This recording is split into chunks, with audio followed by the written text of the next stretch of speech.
महाकारुणिक तथागत सम्यक संबुद्ध तथागताने उपदेशिलेला सद्धम्म आणि या सद्धम्मावर मार्गस्थ तथागताचा संघ, या तीनही रत्नांना त्रिवार अभिवादन. या तीन रत्नांची ओळख ज्या महामानवाने आपल्याला करून दिली ते बोधिसत्व परमपूज्य डॉक्टर बाबासाहेब आंबेडकर यांच्या स्मृतीसही त्रिवार अभिवादन. तर आताच नवमार्गाच्या आविष्कारासंबंधी प्रश्न, मिलिंद प्रश्नातील या प्रकरणाचं थोडक्यात का होईना परंतु आदरणीय बोरकर सरांनी यावर प्रकाश टाकण्याचा प्रयत्न केला. तर खूप काही कठीण असं हे प्रकरण नाही आहे आणि या संदर्भामध्ये मी याही अगोदर मार्गदर्शन केलेलं आहे. कदाचित त्याचं आपल्याला स्मरण होते की नाही मला माहीत नाही, परंतु या ठिकाणी तथागतांनी जे म्हटलेलं आहे की भिक्खूंनो तथागत अहर्त सम्यक संबुद्धाने जे अस्तित्वात नव्हते त्याचा आविष्कार केलेला आहे. आणि दुसरं वाक्य काय, भिक्खूंनो ज्या प्राचीन मार्गाने प्राचीन काळापासून आजपर्यंत पूर्वीचे सम्यक संबुद्ध एकामागे एक चालत आलेले आहे, तो मार्ग मी शोधलेला आहे. तर प्रत्येक सम्यक संबुद्ध, प्रत्येक बुद्ध हा तोच मार्ग शोधत असतो, कारण मार्ग एकच आहे, वेगवेगळे मार्ग नाहीत. प्रत्येक बुद्धाने जो मार्ग शोधून काढलेला आहे तो मार्ग वेगळा नाहीच, नाही का? वेगळा असता तर मग प्रत्येक बुद्धाने वेगवेगळं सांगितलेलं असतं, परंतु प्रत्येक बुद्ध तेच सांगतो ज्याला आपण निर्वाण म्हणतो. आणि निर्वाणाकडे जाणारा प्रत्येक बुद्ध जो मार्ग शोधून काढतो तो मार्ग एकच असतो. म्हणून त्यांना म्हटलेला एस मग्गो एस धम्मो सनातनो, एस धम्मो सनातनो. तर या अर्थानं जे सनातन म्हटलेलं आहे ते सनातन वैदिक धर्मामध्ये ज्या पद्धतीचा शब्द आपल्याला दिसून पडतो त्या अर्थाने सनातन नाही. तर सनातन म्हणजे अनेक वर्षापासून प्रत्येक बुद्ध, आणि ही बुद्धाची परंपरा आपण बघितली तर या अगोदर जे बुद्धाच्या अगोदर 27 बुद्ध निर्माण होऊन गेलेत त्या प्रत्येक बुद्धांनी हाच मार्ग शोधून काढलेला आहे. प्रत्येक बुद्ध जेव्हा गवेषणा करतो, शोध करतो, मार्ग शोधून काढतो, तेव्हा त्याला जे अंतिम सत्य दिसते ते अंतिम सत्य म्हणजे निर्वाण असते. आणि म्हणून निर्वाण दोन नाहीत, निर्वाणामध्ये कुठलीही भिन्नता नाही, सत्यामध्ये कुठलीही भिन्नता राहू शकत नाही, सत्य एकच असते. आणि प्रत्येक बुद्धांनी आपल्या काळामध्ये जे सत्य शोधून काढलं ते सत्य याच मार्गावर जाऊन त्यांनी शोधून काढलेला आहे, मार्ग वेगळा नाही. ज्या बुद्धांनी सत्य शोधून काढलं त्यांनी 4 आर्य सत्यच जाणलं, त्यांनी दुःख जाणलं, अस्तित्वाचे 3 लक्षणं जाणले, त्यांनी प्रतित्य समुत्पाद जाणला. प्रत्येक बुद्धांनी हीच शिकवण आपल्या काळामध्ये दिलेली आहे. आणि म्हणून या ठिकाणी असं म्हटलं जातं एस मग्गो विसुद्धिया किंवा एस धम्मो सनातनो. ते ओशोचे वाक्य नाही आहे, तर ते आपल्या पाली साहित्यातलं बुद्धाने उच्चारलेलं वाक्य आहे. एस मग्गो सनातनो हेच बुद्धाने उच्चारलेलं आहे. हा सनातन मार्ग आहे. हा मी जरी शोधलेला असला तरी माझ्या अगोदर होऊन गेलेल्या प्रत्येक बुद्धाने तो मार्ग शोधलेला आहे. झालं एवढंच की त्या बुद्धाच्या काळामध्ये किंवा त्या बुद्धांनी शोधलेला तो मार्ग वेळेनुसार लुप्त झाला, काळानुसार लुप्त झाला, है ना, पूर्णपणे लुप्त झाला, दिसेनासा झाला. इथे काही पायवाट होती त्याची सगळी पदचिन्हेच नष्ट झालीत, काहीही चिन्ह उरलेलं नाही, है ना. आणि मग अशा पद्धतीनं ज्यावेळेस काहीही चिन्ह उरलेलं नसते, काहीही फुटस्टेप्स त्या ठिकाणी आपल्याला मिळत नाही, कुठल्याही पद्धतीनं तो मार्ग आपल्याला गवसत नाही किंवा तो पूर्णपणे लुप्त झालेला आहे. अशा जंगलामध्ये अनेक रस्ते असतात, कालांतराने त्या मार्गावर जाणं बंद होते, लोक त्या मार्गाला विसरतात किंवा तो मार्ग म्हणजे एक प्रकारे त्या मार्गावरून जाणं येणंच बंद होते. त्यावेळेस हळूहळू तिथे गवत वापते, मग हळूहळू मोठी झाडं वापायला लागतात आणि त्यातून त्या मार्गावर एक प्रकारचं जंगल निर्माण होते. आणि मग तो लोकांना मार्ग दिसत नाही. लोकांना असं वाटतं की हे जंगलच आहे ना. तर या अर्थानं तो मार्ग पूर्णपणे लुप्त झालेला असतो. आणि तो पूर्णपणे लुप्त झालेला असणारा मार्ग पुढचा जो बुद्ध आहे तो आपल्या प्रयत्नानं शोधून काढतो. त्याला त्यासाठी त्याच्या अगोदर होऊन गेलेल्या बुद्धाचा कोणताही आधार मिळत नाही, कोणतंही सहकार्य त्याला प्राप्त होत नाही. आलं का लक्षात? हा जो बेसिक डिफरन्स आहे तो आपण समजून घेतला पाहिजे. तर आणि म्हणूनच आपण त्यांना बुद्ध म्हणतो. अरहंत आणि बुद्ध ह्या ज्या काही दोन बाबी आहे, या दोन बाबीमधला जो डिफरन्स आहे तो आपण समजून घेतला पाहिजे. अरहंत सुद्धा जीवनमुक्त झालेला असतो. अरहंतानी सुद्धा सगळी 10 बंधनं तोडलेली असतात, क्लेशातून मुक्त झालेला असतो, दुःखातून मुक्त झालेला असतो, भवचक्रातून सुटलेला असतो. आता त्याचा पुनर्जन्म होणार नसतो है ना. तो पुनर्भवामध्ये पडत नसतो, तो मुक्त झालेला असतो. परंतु तथागत सुद्धा किंवा बुद्ध सुद्धा दुःखातून मुक्त झालेले असतात. त्यांनी सुद्धा सगळी बंधनं तोडलेली असतात. मग अरहंतामध्ये आणि बुद्धामध्ये काय फरक आहे? तर अरहंतामध्ये आणि बुद्धामध्ये हा फरक आहे की अरहंताच्या समोर तो मार्ग बुद्धांनी मोकळा केलेला असतो आणि म्हणून त्याच्यासाठी तो मार्ग खुला असतो, त्याच्यासाठी तो मार्ग उपलब्ध असतो, त्याच्यासाठी तो मार्ग आता अवेलेबल करून दिलेला असतो सम्यक संबुद्धाने. आणि म्हणून त्याला फक्त त्या मार्गावरून चालावं लागतं आणि त्या मार्गावरून मार्गक्रमण करत करत करत करत तो बुद्धत्वाला प्राप्त होतो, तो बोधीला प्राप्त होतो, तो निर्वाणाला प्राप्त होतो, तो अहर्तपद प्राप्त करतो. पण बुद्धाच्या बाबतीमध्ये तसं नाही. तर बुद्धाला स्वतःच्या प्रयत्नातून तो मार्ग शोधावा लागतो. बुद्ध स्वतःच्या प्रयत्नातून तो मार्ग शोधतो. आणि हा जो बेसिक डिफरन्स आहे तो आपण समजून घेतलेला पाहिजे. आता काही धम्म नष्ट झालेला नाही. तो जरी भारतातून लुप्त झालेला असला तरी भारताच्या सीमेच्या बाहेर अनेक देशांमध्ये धम्म जिवंत आहे. भारतातही तो लुप्त झालेला नव्हता, पूर्णपणे लुप्त झालेला नव्हता. म्हणून जेव्हा पूर्णपणे लुप्त झालेला असतो धम्म, त्याचा शासनकाळ ज्या वेळेस संपत असतो ना, प्रत्येक बुद्धाचा शासनकाळ आहे. जसं सम्यक संबुद्धाचा 5000 वर्षाचा शासनकाळ आहे आणि हा शासनकाळ पूर्ण झाल्यानंतर हा मार्ग पूर्णपणे लुप्त होईल. त्या मार्गावर चालणारे सगळेच अनुयायी संपतील, कोणीही त्या मार्गावर चालणारा नसेल. अशा वेळेस पुढे येणारा जो बुद्ध आहे ना, जो बोधिसत्व अवस्थेमधून जात आहे, तो बोधिसत्व अवस्थेमधून जाणारा बुद्ध, त्याच्यासमोर या सम्यक संबुद्धाचा मार्ग खुला नसेल. त्याच्यावर अनेक झाडं झुडपं उगलेले असतील, त्याच्यावरून चालणं बंद झालेलं असेल, तो मार्ग जंगलामध्ये गडप झालेला असेल, तो मार्ग नाही का लुप्त झालेला असेल. तर अशा पद्धतीनं एखाद्या व्यक्ती जंगलातून चालत असताना झाडाझुडपातून मार्ग काढत काढत रस्ता साफ करत करत करत करत करत करत तो जात आहे. आणि मग त्या ठिकाणी त्याला तो एक महल दिसावा, खूप मोठा विस्तीर्ण असा महल नाही का. पुढे या अगोदर कोणीतरी तो बांधून ठेवलेला आहे, तो अस्तित्वात आहे, तो अस्तित्वात. पण त्याकडे जाणारी जी पाऊल वाट आहे ती पूर्णपणे लुप्त झालेली आहे. म्हणजेच निर्वाण कुठेही लुप्त झालेलं नाही. निर्वाण अस्तित्वात आहे, निर्वाण अस्तित्वात आहे. जसं तो माणूस झाडं झुडपं तोडत तोडत रस्ता बनवत बनवत बनवत बनवत जातो, तर त्याला ज्या पद्धतीने ती इमारत त्या ठिकाणी दिसते, तर विशाल अशी इमारत त्याला त्या ठिकाणी दिसते, ती इमारत आहे, ती काही लुप्त झालेली नाही. मार्ग लुप्त झालेला आहे. त्याच पद्धतीनं निर्वाण कुठेही लुप्त झालेलं नाही, निर्वाण अस्तित्वात आहे.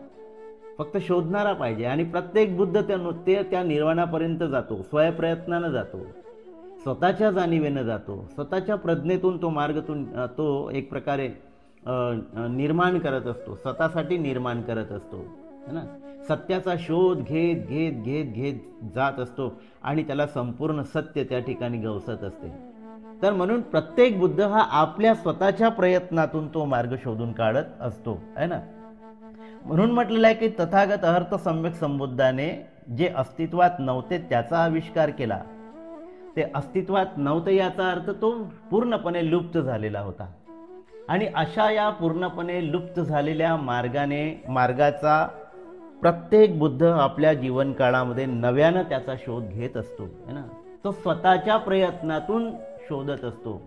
मागच्या झालेल्या बुद्धाचा त्याला काहीही म्हणजे त्याच्यापासून प्रेरणा मिळत नाही किंवा त्याच्यापासून त्याला तो मार्ग मिळत नाही है ना, म्हणजे वारसा हक्काने मिळत नाही.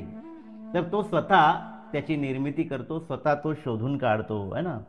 म्हणून म्हटलेलं आहे की ज्या प्राचीन मार्गाने प्राचीन काळापासून आजपर्यंत पूर्वीचे सम्यक संबुद्ध एकामागे एक चालत आलेले आहे, तो मार्ग मी शोधलेला आहे. मार्ग तोच आहे, मार्ग वेगळा नाहीच. निर्वाण प्राप्तीचा जो मार्ग आहे तो प्रत्येक सम्यक संबुद्धाला त्याच पद्धतीनं शोधावं लागते आणि त्या सगळ्यांच्या समोर एकच सत्य प्रकट होते आणि ते म्हणजे निर्वाण. एकच प्राप्ती सर्वांना होते, ते म्हणजे निर्वाण. निर्वाण वेगवेगळं नाही, सत्य वेगवेगळं नाही, दुःखमुक्तीचा मार्ग वेगवेगळा नाही, फक्त तो लुप्त झालेला आहे, काळानुसार लुप्त झालेला आहे. आणि म्हणून प्रत्येक बुद्धाला स्वयंप्रयत्नानं तो मार्ग शोधून काढावा लागतो. पण अहर्तांना मात्र तो मार्ग सम्यक संबुद्धाच्या माध्यमातून उपलब्ध असतो, फक्त त्याला आता त्याच्यावर मार्गक्रमण करायचं असते. म्हणून हे जे 2 स्टेटमेंट आलेले आहेत त्या 2 स्टेटमेंटचा जो काही अर्थ या ठिकाणी निघतो तो अशा पद्धतीनं आपण समजून घेतला पाहिजे आणि अशाच पद्धतीनं याचा अर्थ आहे नाही का. तर जे अस्तित्वात नव्हते त्या मार्गाचा तथागताने आविष्कार केलेला आहे. म्हणजे अस्तित्वात मार्ग नव्हता, निर्वाण तर अस्तित्वात होतं. निर्वाणाचं अस्तित्व कोणी संपवू शकतं का? नाही आहे, कारण ते अंतिम सत्य आहे आणि अंतिम सत्य प्रत्येक वेळी उपलब्ध असते. परंतु प्रत्येक वेळी त्या लुप्त झालेल्या मार्गाला नव्यानं शोधावं लागते आणि प्रत्येक सम्यक संबुद्ध आपल्या काळामध्ये तो मार्ग शोधून काढत असतो आपल्या प्रयत्नातून. आणि जे प्राप्त करायचं ते निर्वाण तिथे उपलब्धच आहे, त्याला कोणी नष्ट करू शकत नाही. ते निर्वाण तो प्राप्त करून घेत असतो. म्हणून ते राजाचं उदाहरण दिलेलं आहे मणिरत्नाचं. तर अशा पद्धतीनं या प्रकरणाच्या माध्यमातून ही जी बाब या ठिकाणी अधोरेखित केलेली आहे तर ती आपण या ठिकाणी समजून घेतली पाहिजे. एक पुढे छान उदाहरणही दिलेलं आहे की एखादा पुरुष जंगल तोडून जमिनीला स्वच्छ करतो व ती भूमी आपली आहे म्हणून तो लोकांना दाखवितो, परंतु त्या भूमीच्या स्थानामध्ये कोणताही परिवर्तन झालेला नसतो. त्याने त्या भूमीमध्ये सुधारणा केल्यामुळे भूमी त्या नावाने ओळखली जाते. त्याचप्रमाणे हे राजा तथागताने त्या लोप पावलेल्या धर्माला आपल्या प्रज्ञादृष्टीने शोधून काढले, आपल्या प्रज्ञादृष्टीने शोधून काढले. त्याच कारणामुळे ते म्हणाले की तथागताने त्याचा आविष्कार केलेला आहे. तर हे प्रकरण सोपं आहे आणि आपण ते समजून घेण्याचा प्रयत्न केला. मला वाटते याचं आकलन आपल्याला नक्कीच झालेलं असेल. पुढचं प्रकरण आपण बघूया. मी वाचलं नाही पण चला वाचता वाचताच आपण त्याचं विश्लेषण करण्याचा प्रयत्न करूया. त्रास न देण्यासंबंधी प्रश्न. आणि या प्रकरणाअंतर्गत भगवान बुद्धाचं एक वाक्य या ठिकाणी आलेलं आहे आणि ते वाक्य त्यांच्या पूर्वजन्मीच्या संबंधाने आलेलं आहे ना. म्हणजे एक वाक्य असं आहे जे जनरल आहे, जे सार्वजनिक आहे, जे म्हणजे नाही, मला वाटतं हे दोनही वाक्य त्यांच्या स्वतःच्या संदर्भाने आलेलं आहे. आणि ते वाक्य आहे, मी पूर्वीच्या मनुष्य जन्मापासून मी कुणालाही त्रास देणारा नव्हतो. तर आपल्या पूर्वजन्माच्या स्वभावाच्या संदर्भाने भगवान बुद्धाने हे वाक्य कथन केलेलं आहे. अर्थात हे वाक्य भिक्खू संघाच्या समक्ष त्यांनी या ठिकाणी कथन केलेलं आहे. तर जातक कथामध्ये आपल्याला या सगळ्या बाबी पाहायला मिळतात की भगवान बुद्धाने आपल्या विविध जन्मातील ज्या काही अवस्था होत्या, ज्या पद्धतीचा जन्म त्याने ग्रहण केलेला होता आणि त्या जन्मग्रहणामध्ये एक बोधिसत्व म्हणून वावरत असताना त्यांनी कसा व्यवहार केला किंवा ते कसे वागले किंवा त्यांचं आचरण कसं होतं या संबंधी कथन करताना अनेकदा भिक्खूंच्या समोर त्यांनी आपल्या पूर्वजन्मीच्या बाबतीमध्ये सांगितलेलं आहे. आणि त्याच आधारावर भिक्खूंना संबोधित करत असताना तथागत आपल्या पूर्वजन्मीचा अनुभव सांगत असताना ते म्हणतात की पूर्वीच्या मनुष्य जन्मापासून मी कुणालाही त्रास देणारा नव्हतो. असं म्हटलेलं आहे.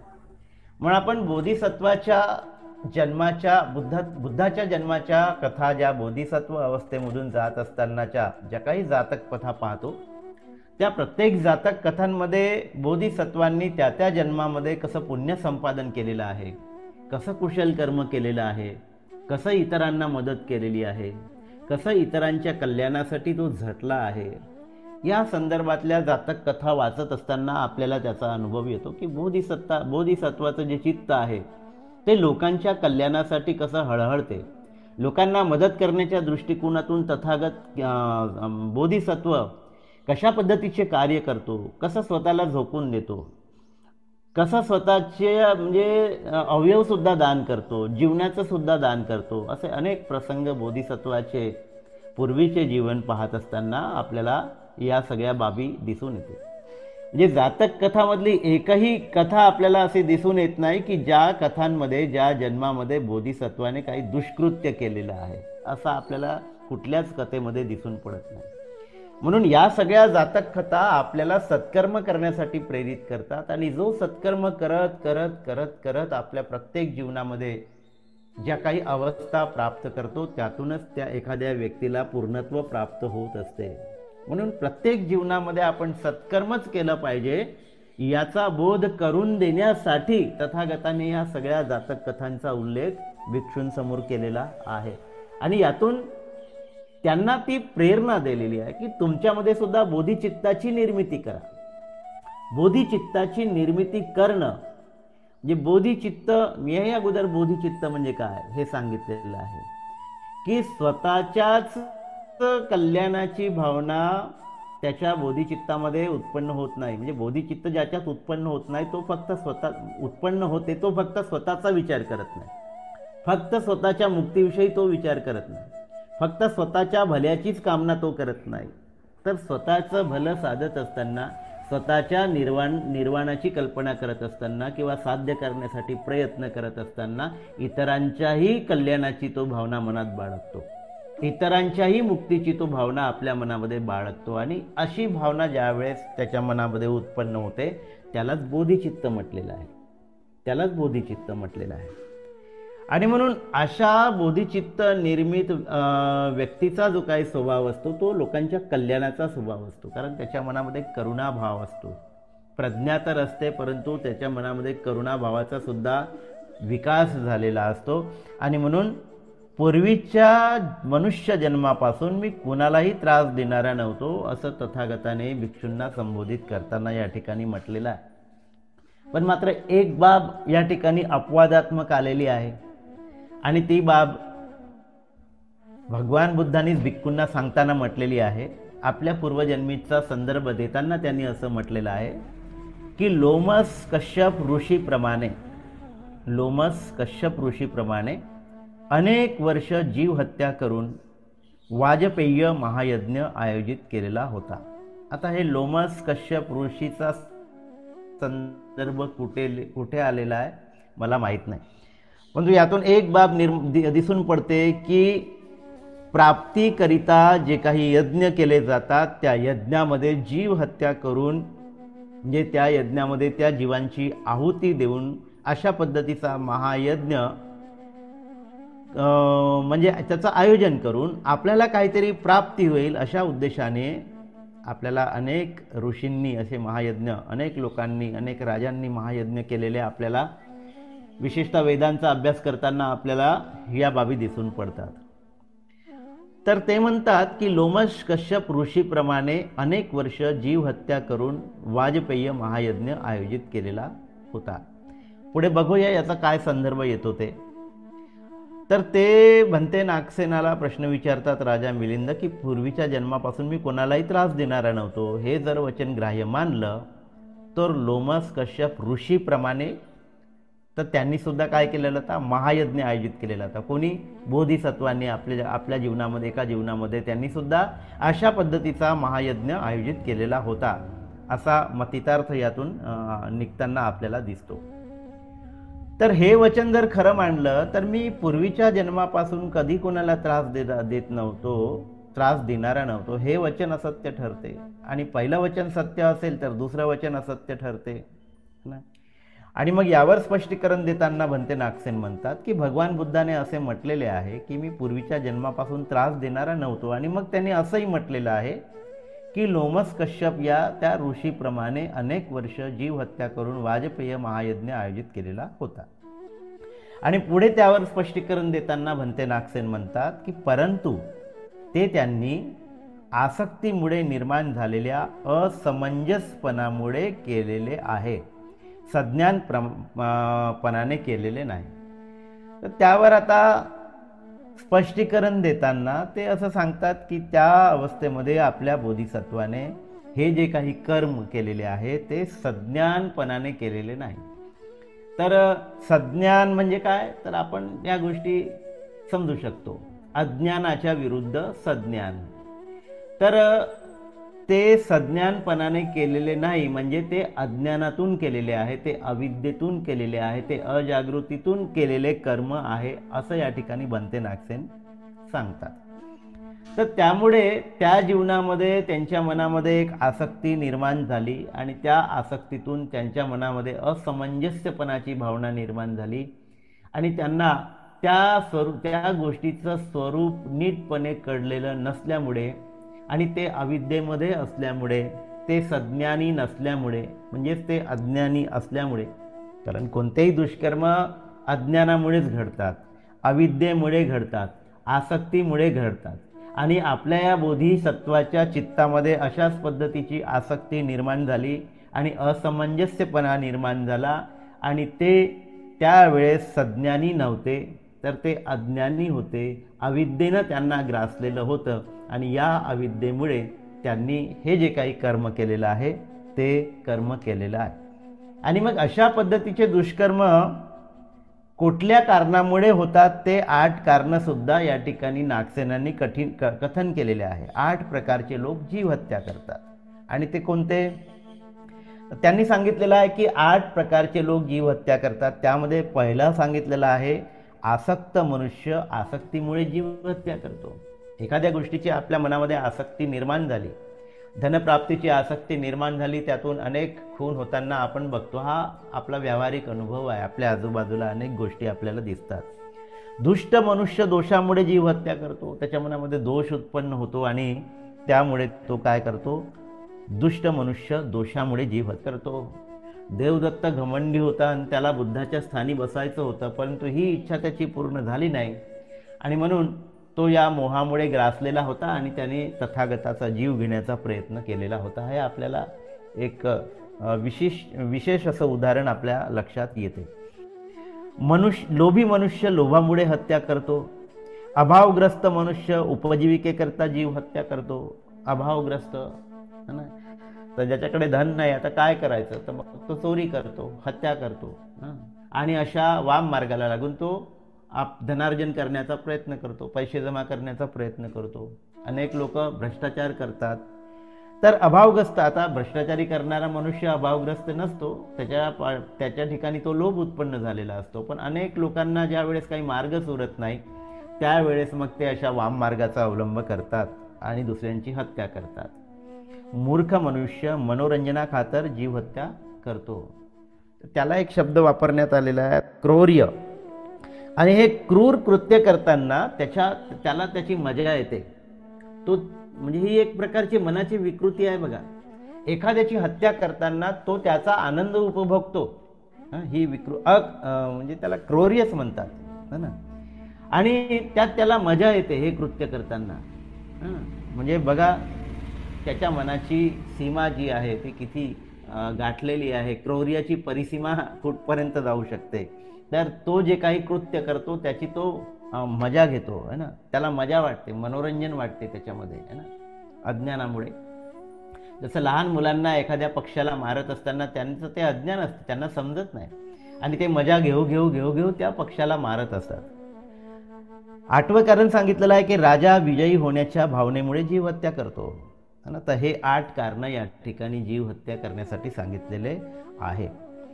मग ते म्हणतात की बोधिसत्वाने त्या यज्ञामध्ये केलेली जीव हत्या स्वाभाविक होती काय, असा एक स्वाभाविक प्रश्न राजा मिलिंद भंते नागसेनाला विचारतो.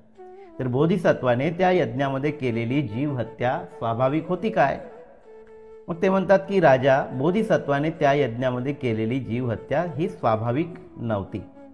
हे राजा, बोधिसत्वाने स्वाभाविकपणे स्वमनाने महायज्ञाचे आयोजन केले असते तर त्यांनी ही गाथा सहजपणे म्हटली नसती. तर इथे स्वाभाविकपणा नव्हता, अविद्या होती, असमंजस्यपणा होता, अजागृती होती, स्पष्ट नव्हतं बाब की यातून काय होणार आहे किंवा यातून काय प्राप्ती होणार आहे. तर एक अज्ञान होता आणि त्या अज्ञानातून त्यांच्या हातून हे कर्म घडलेलं होतं. अर्थात त्यांच्या मनामध्ये अशा पद्धतीच्या कुठल्याही भावना नव्हत्या आणि म्हणून त्यांनी हे वाक्य उच्चारलेलं आहे. कोणतं वाक्य आहे? ससमुद्ध परिणायं महिं सागर कुंडलं न इच्छे सहनिंदाय एवं संय विजानती ती. याचा अर्थ काय होतो? आणि हे बुद्धानं बोधिसत्वानं उच्चारलेलं वाक्य या ठिकाणी आलेलं आहे आणि ते म्हणतात, हे मित्रा, तू निश्चितपणे समजून घे की समुद्रापर्यंत विस्तार पावलेल्या पृथ्वीचे समुद्र रक्षण करतो. सागराने वेढा दिलेला आहे त्या पृथ्वीवर माझी निंदा व्हावी ही माझी इच्छा नाही. तर माझी निंदा व्हावी ही माझी इच्छा नाही. आणि निंदा कधी होते? जेव्हा माणूस दुष्कृत्य करतो. मग माझी निंदा व्हावी असा भावच त्या बोधिसत्वाच्या मनामध्ये नसेल तर मग त्या भावनेनं त्यांनी हे कृत्य केलेलं नाही ही बाब या ठिकाणी स्पष्टपणे अधोरेखित होते. आणि मग पुढे म्हणतात की हे राजा, बोधिसत्व अशा प्रकारे एका निश्चित विचारांची स्थापना करणारे आहेत. तरी आता त्या ठिकाणी कोणती घटना घडली ज्या घटनेमुळे त्यांना हे यज्ञ करावं लागलं याचा उल्लेख या ठिकाणी भंते नागसेनांनी केलेला आहे. आणि ही बाब अर्थातच तथागतांनी आपल्या जीवनामध्ये सांगितलेली आहे आणि त्याचाच पुनरुच्चार करताना भंते नागसेन ही बाब परत एकदा राजा मिलिंदाला सांगत आहे की काय झालं होतं नेमकं. आणि हे सांगत असताना ते म्हणतात की राजकन्या चक्रवर्तीला पाहून तिच्यावर ते मोहित झाले. तिच्याबद्दल त्यांच्या मनात आसक्ती निर्माण झाली व ते स्वभाव विसरून गेले आणि तिच्या उत्कंठेमुळे व तीव्र लालसेमुळे विक्षिप्त बेभान मनाने त्यांनी या वाजपेय महायज्ञाचे आयोजन केलेले होते व त्यात मोठमोठ्याल्या पशूंचा बळी दिल्यामुळे तेथे रक्ताचे पाट वाहत होते. आता बोधिसत्वाच्या ज्या विविध अवस्था आहेत त्या अवस्थेमध्ये आपला त्या काळातला हा जो बोधिसत्व आहे तो नवशिक्या बोधिसत्व असेल. तो काही परिपक्व बोधिसत्व नव्हता. तर बोधिसत्वाच्या ज्या काही म्हणजे अवस्था आहे त्यामध्ये पहिल्यांदा जो बोधिसत्व अवस्था असते तो नवशिक्या बोधिसत्वाची अवस्था असते, है ना. मग स्थिर झालेल्या बोधिसत्वाची अवस्था असते, मग प्राप्ती केलेल्या बोधिसत्वाची अवस्था असते. आणि नवशिका बोधिसत्व जो आहे तो काही पूर्णपणे सगळ्याच बंधनातून मुक्त झालेला नसतो आणि सगळ्याच अवस्थांतून तो मुक्त झालेला नसतो. याचा अर्थ त्याच्यामध्ये अनेक बंधनं कायम असतात. म्हणजे सुरुवातीची 3 बंधनं जरी सुटली तरी तो मात्र ज्याला म्हणतो कामाश्रव, त्या कामाश्रवातून मुक्त झालेला नसतो, है ना. भवाश्रवातून मुक्त झालेला नसतो, अविद्याश्रवातून मुक्त झालेला नसतो. कारण अविद्यासुद्धा हे एक प्रकारचं बंधन आहे आणि ते बंधन कधी तुटते तर अगदी हे बंधन जे आहे ते 9व्या क्रमांकावर हे बंधन आलेलं आहे असं आपल्याला दिसून पडते, आहे का नाही. म्हणजे हे केवढं मोठं बंधन आहे. कामतृष्णा हे सुरुवातीचा जो बोधिसत्व आहे ज्याला आपण नवशिक्या बोधिसत्व म्हणतो तो व्यावहारिक जे बंधन आहेत तो त्यातून त्या बंधनातून तो मुक्त होतो. जे शीलव्रत परामर्श, विचिकित्सा आणि सत्काय दिट्ठी. तर या 3 बंधनातून जरी तो मुक्त झालेला असला तरी तो कामछंदातून पूर्णपणे मुक्त झालेला नसतो ना. तर त्या ठिकाणी जो मार आहे तो मार अशा पद्धतीने टपून बसलेला असतो. परंतु ही जी काही अवस्था आहे ती फार काळ टिकून राहत नाही. म्हणजे या अवस्थेला प्राप्त केलेला जो काही मनुष्य आहे तो मनुष्य पूर्णपणे या मार्गावरून ढळत नाही. तर काही काळासाठी मार त्याच्या त्या चित्तावर अधिराज्य गाजवतो, परंतु ते फार थोड्या वेळापुरतं असते आणि त्यातून बोधिसत्व सावरतो. कारण हा बोधिसत्व आता प्रवाहाला लागलेला आहे. 3 बंधनं तोडली म्हणजे तो प्रवाहाला लागलेला आहे. आता तो च्यूत होत नाही. कधी मार हावी होऊ शकतो आणि म्हणून या आपल्या बोधिसत्वावर थोड्या वेळासाठी का होईना तर तो मार हावी झाला आणि राजकन्या चंद्रवतीला पाहून या बोधिसत्वाच्या मनामध्ये तिच्याविषयी मोह निर्माण झाला, आसक्ती निर्माण झाली आणि ते आपला स्वभाव विसरून गेले आणि तिच्या उत्कंठेमुळे, तिला प्राप्त करण्याच्या तीव्र लालसेमुळे विक्षिप्त बेभान मनाने, आता ते बेभान झालेले आहे, तिला प्राप्त करण्याची तीव्र लालसा त्यांच्या मनामध्ये उत्पन्न झालेली आहे आणि तिला प्राप्त करण्याच्या हेतूने जे जे काही करता येईल ते करण्याचा त्यांनी प्रयत्न केला आणि या अनुषंगाने त्यांना वाटलं की आपण जर महायज्ञ केलं तर त्या महायज्ञामुळे आपल्याला ती राजकन्या चंद्रावती आपल्याला ती प्राप्त करता येईल आणि म्हणून ही लालसा त्यांच्या मनामध्ये उत्पन्न झाल्यामुळे त्यांनी तो महायज्ञ केलेला आहे। ही बाब तथागतांनी भिक्षू संघाला सांगितली आणि तीच बाब बनते नागसेनांनी राजा मिलिंदाला सांगितली आणि त्यांनी उदाहरण दिलं की ज्याप्रमाणे हे राजा जो उन्नत व विक्षिप्त आहे तो जळती आगही पकडतो, खवडलेल्या सर्पालाही पकडतो, मदन्मत हत्तीच्या समोर जाऊन उभा राहतो, अथांग समुद्रामध्येही उडी घेतो, तळे आणि विहिरींना बुजवितो, काटेरी जागेत उडी घेतो, दगडाच्या कड्यावरून उडी घेतो, अभक्ष्य भक्षण करतो, रस्त्याने नागडा फिरतो, याशिवाय अनेक प्रकारचे अशोभनीय कार्य करतो। ज्याच्या मनात उत्कंठ प्रेमाची भावना एखाद्या मुलीविषयी निर्माण होते त्यावेळेस आपण असे अनेक उदाहरण पाहिलेले आहे की तो आपल्या हाताची नस कापतो। अनेक मुलींनी आपल्या हाताची नस कापलेली आहे आपलं प्रेम व्यक्त करण्यासाठी, बघा त्या मुलावर माझं किती प्रेम आहे। अनेक मुलांनी रक्ताच्या शाईंनी पत्र लिहिलेले आहे, प्रेमपत्र, नाही का, म्हणजे आपल्या शरीराला यातना देण्यातही ते मागे पुढे पाहत नाही। प्रेमाची उत्कंठा इतकी मोठी असते, इतकी मोठी असते की दोघंही मिळून एखाद्या नदीत आपले शरीर झोकून देतात किंवा कोणीतरी एक जण नाही का आपलं शरीर झोकून देते। एखाद्याने म्हटलं मार माडीवरून उडी तर तो त्याची पर्वा करत नाही, तो वरून जंप मारतो आणि हे दाखवण्यासाठी की बघ माझं तुझ्यावर किती प्रेम आहे, है ना। म्हणजे प्रेमामध्ये उत्कंठ डुबलेला माणूस नाही का तो काय करू शकतो याचे अनेक उदाहरणं आपण सुद्धा आपल्या जीवनामध्ये बघितलेली आहे, नाही का।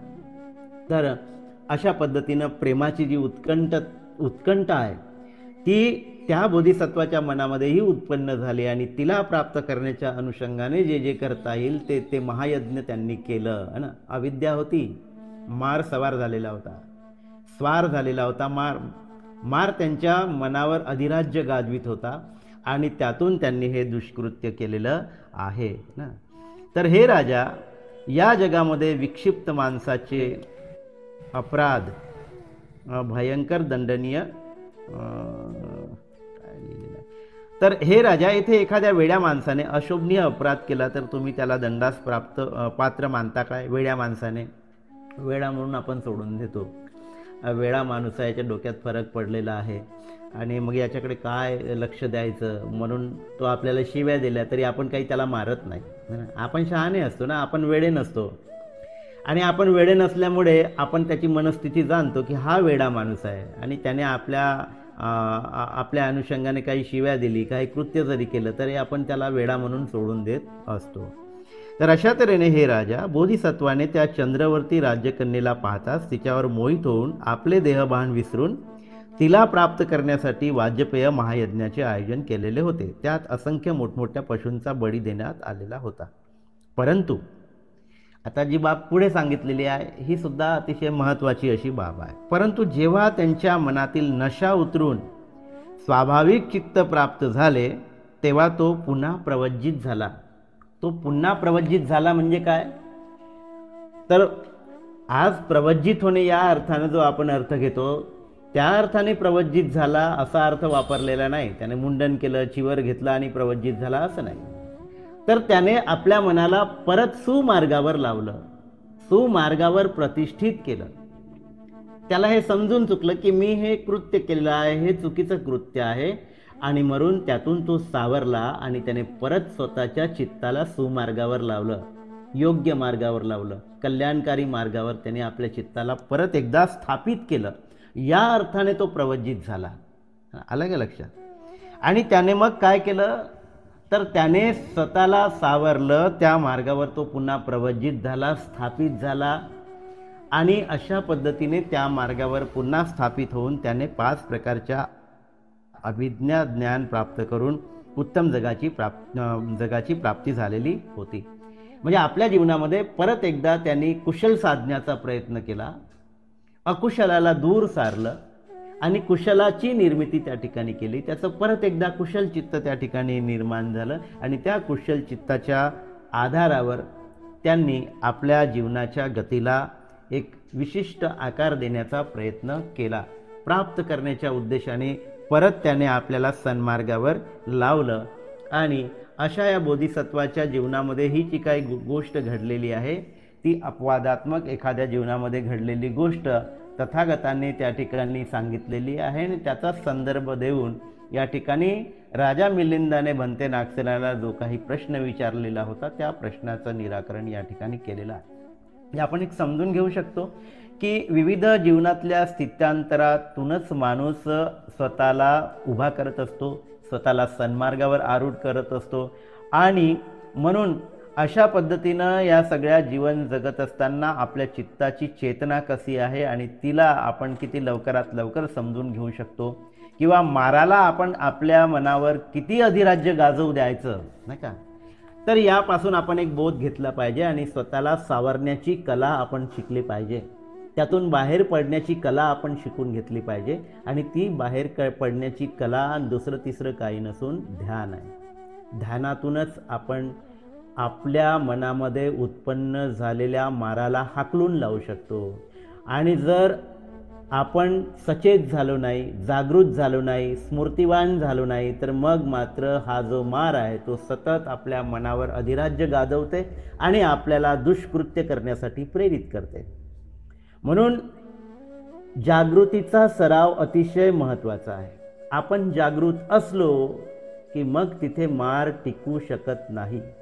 म्हणजे मार उत्पन्न होणार नाही असं नाही, दुर्भावना मनात उत्पन्न होणार, पण आपल्याला ओळखता आलं पाहिजे की आता मार आपल्या मनावर स्वार झालेला आहे, आपल्याला पकडता आलेला आहे. आणि जसंही तुम्ही जाणता, जसं चोर कसा असतो, चोराला वाटलं की यांनी मला पाहिलेलं आहे तर तो चोर पलायन करतो तिथून, तो मग आता थांबत नाही कारण पकडण्याची भीती त्याच्या मनामध्ये निर्माण होते आहे ना. आणि म्हणून तो जो मार आहे ना, तुम्ही जसं जसं जागृत होता तसं तसं तो मार आपल्या मनातून हद्दपार व्हायला लागतो, पळून जायला लागतो. म्हणून आपल्या जागृतीची जी अवस्था आहे ती अधिकाधिक उंचावली पाहिजे आपण. आणि अशा पद्धतीनं जेव्हा आपण आपल्या जागृतीची पातळी उंचावत जातो तसा तसा मार हद्दपार होत जातो आहे की नाही. तर यातून आपण हा बोध निश्चितपणे घेतला पाहिजे की आपल्या मनामध्ये माराला जास्त वेळ टिकूच द्यायचं नाही. आणि हे कधी शक्य होते, जेव्हा आपल्या जागृतीचा सराव आपण एका विशिष्ट पातळीपर्यंत उंचावण्याचा प्रयत्न करतो.